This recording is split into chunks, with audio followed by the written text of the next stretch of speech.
নজরুল জয়ন্তী পালিত শিলচর মরকজ স্কুলে শুক্রবার সকালে ক্লাস আরম্ভের পূর্বে স্কুল মিলনায়তনে সূরা ফাতিহা পাঠ করে বিদ্রোহী কবি নজরুলের প্রতি গভীর শ্রদ্ধা জানিয়ে অনুষ্ঠানের সূচনা করা হয়। শিলচর মরকজ স্কুলে অনুষ্ঠানের শুরুতেই বিদ্রোহী কবি নজরুল ইসলামের জীবনের বিভিন্ন দিক তুলে ধরে বক্তব্য রাখেন স্কুলের অধ্যক্ষ শফিক উদ্দিন। তিনি জানান, 1899 খ্রিস্টাব্দের 24শে মে পশ্চিমবঙ্গের পশ্চিম বর্ধমান জেলার চুরুলিয়া গ্রামে জন্মগ্রহণ করেছিলেন। শিশুকাল থেকে তিনি অত্যন্ত মেধাবী ও ধার্মিক ছিলেন। তার কথাবার্তা, চালচলনে সাহিত্য সংস্কৃতির গন্ধ পাওয়া যায়। মাত্র 23 বৎসর বয়সে সাহিত্য চর্চা ও কবিতা লেখা শুরু করেন। শিশুকাল থেকে তিনি ধর্মনিরপেক্ষ সত্তা নিয়ে বড় হয়েছিলেন। মুসলিম ঘরের সন্তান হয়ে ও ইসলামী সঙ্গীত, গজল, গান, নাটক, কবিতা, নাতে রসুলের পাশাপাশি অসংখ্য শ্যামা সঙ্গীত রচনা করেন। তার রচিত শ্যামা সঙ্গীতগুলো আজও বাঙালি সমাজে দারুণ জনপ্রিয় রয়েছে। তিনি সমাজের অন্যায়, অবিচার, ধর্মনিরপেক্ষতা ও ধর্মীয় কুসংস্কারের প্রতিবাদী সত্তা ছিলেন। তার লেখনী কলমের খোঁচায় তা প্রতিফলিত হয়েছে। পরাধীন ভারতের জীবন দুর্দশা ও স্বাধীনতা অর্জনের লক্ষ্য জনসচেতনতা গড়ে তুলতে রম্য রচনা, বিদ্রোহী কবিতা, সাহিত্য সংস্কৃতির মাধ্যমে অবিভক্ত ভারতবাসী চেতনাবোধ জাগিয়ে তোলার চেষ্টা করেছিলেন। বাধ্য হয়ে একসময় ইংরেজ সরকার তাকে জেলবন্দি করে জেলে থাকা অবস্থায় বিদ্রোহী কবিতা লিখে গণসচেতনতা গড়ে তুলেছেন। তখন থেকে তিনি বিদ্রোহী কবি হিসেবে পরিচিতি লাভ করেন।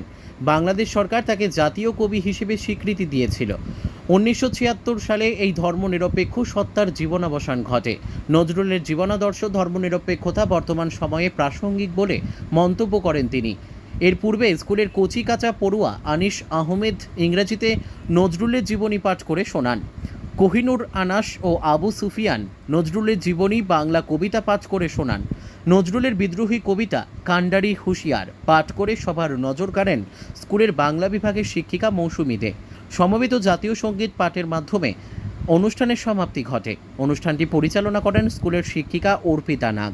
স্কুল পরিচালন কমিটির সম্পাদক মহিবুর রহমান তালুকদার সংবাদ মাধ্যমকে জানান, প্রতি বছর স্কুলে অন্যান্য অনুষ্ঠানের সঙ্গে নজরুল জয়ন্তী ভাবগম্ভীর পরিবেশে পালন করা হয়।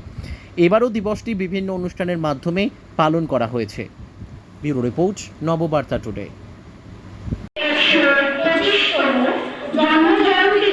আপনাদের সকলকে জানাই অসংখ্য শুভেচ্ছা ও অভিনন্দন। প্রথমত, নজরুলকে নিয়ে কিছু বলার বা তার উপরকে নিয়ে কিছু আলোচনা করার আমার সেই দৃশ্যকে যাত্রীরা হুঁশিয়ার, গুলিতেছে তরি, ফুলিতেছে জল, ভুলিতেছে মাঝি পথ, একটু পান ভারী, দিতে হবে বাড়ি, দিতে হবে পরিবার, তিনি যাত্রী, মাতৃমন্ত্রী, শান্তি আর সাবধান, যুগ যুগান্ত সঞ্চিত ব্যথা। আজকে আমরা মরকজ পাবলিক স্কুল, কাঁচা শিলচরের মরকজ পাবলিক স্কুল থেকে বলছি। 24 মে কিন্তু আপনারা প্রত্যেকে জানেন সমস্ত বিশ্বব্যাপী নজরুল জয়ন্তী, কাজী নজরুল ইসলামের জন্মবার্ষিকী, 125তম জন্মবার্ষিকী পালন হচ্ছে, বিশ্বব্যাপী হচ্ছে। তো কাজী নজরুল ইসলাম সম্পর্কে আমরা মরকজ পাবলিক স্কুলে আমরা প্রতি বছর যেমন রবীন্দ্র জয়ন্তী, কাজী নজরুল ইসলামের নজরুল জয়ন্তী, যেমন আপনার আমরা নেতাজির বার্থডে, অনেকগুলো ইভেন্টস আমরা করে থাকি। এই হিসাবে আজকে 24 মে আমরা মরকজ পাবলিক স্কুলে নজরুল জয়ন্তী পালন করেছি।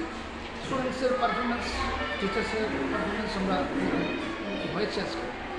এবং এইটুকু মেসেজ, এইটুকু সোসাইটিকে, এইটুকু আমাদের ছাত্রদেরকে এইটুকু মেসেজ দেওয়ার উদ্দেশ্যে যে কাজী নজরুল ইসলাম বিদ্রোহী কবি ছিলেন। কাজী নজরুল ইসলাম জন্মগ্রহণ করেছিলেন 1899-এ ওয়েস্ট বেঙ্গলে, এবং দ্যাট টাইম আনডিভাইডেড ইন্ডিয়া। এবং নজরুল ইসলাম বিদ্রোহী কবি ছিলেন। ওনার কলমের মাধ্যমেও যেমন নেতাজি সুভাষচন্দ্র বোস, যেমন মনে করেন মহাত্মা গান্ধী বা ফ্রিডম, ওনারা প্রত্যেক ফ্রিডম ফাইটার, ওনাদের কারণে আজকে আমরা ভারতটা ইন্ডিপেন্ডেন্ট দেশে পাচ্ছি, ভারতবর্ষের ইন্ডিপেন্ডেন্ট। কিন্তু কাজী নজরুল ইসলামের লেখনের মাধ্যমে, কলমের মাধ্যমেও আমরা বলতে পারি, কলমের মাধ্যমেও আমরা আজকে ভারতটা স্বাধীন পেয়েছি। জেলেই বসে উনি কলমের মাধ্যমে উনি বিদ্রোহী কবিতা লিখে ভারতবর্ষের জনসাধারণকে উৎসাহিত ইয়ে করেছিলেন, মানে ওনাদেরকে উৎসাহিত করেছিলেন। স্বাধীনতা সংগ্রামী কবি, বিদ্রোহী কবি ওনাকে বলে।